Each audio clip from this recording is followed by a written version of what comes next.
সুপ্রিয় দর্শক, সবাইকে শুভ সন্ধ্যা। আমি এই মুহূর্তে আছি নরসিংদী জেলাধীন শিবপুর উপজেলার আইপুর ইউনিয়ন আইপুর গ্রামে। আপনারা জানেন আমাদের গ্রামটা আসলে ছোট্ট, যেহেতু আমাদের থানার শেষ পর্যায়ে। তা আমরা আসলে বিভিন্ন সুযোগ সুবিধা থেকে অবহেলিত সরকারি। তা আমরা পাই হয়তোবা টুকিটাকি সমস্যা হলে আমরা পাই। তো আসলে এখানে আমাদের মহল্লায় ছোট একটি ক্লাব করা হয়েছে, যার নাম দেওয়া হয়েছে আইপুর উত্তরপাড়া ইসলামিক ফাউন্ডেশন, সমাজ কল্যাণ ফাউন্ডেশন।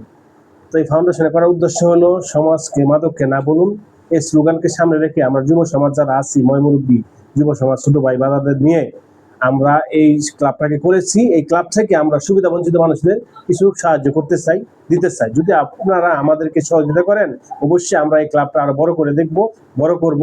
আপনাদের অনুদান আমাদের একাত্ম কাম্য। আমরা সকলকে অনুদান পক্ষ থেকে গরিব অসহায় যারা আছে আমাদের এলাকায় তাদেরকে আমরা দিব।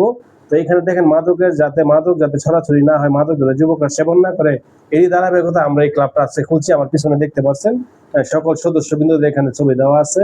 তো আপনারা ভালো থাকবেন, ভালো রাখবেন, আমাদের পাশে থাকবেন, সবসময় আমাদেরকে সহযোগিতা করবেন, এমনটাই প্রত্যাশা। ধন্যবাদ।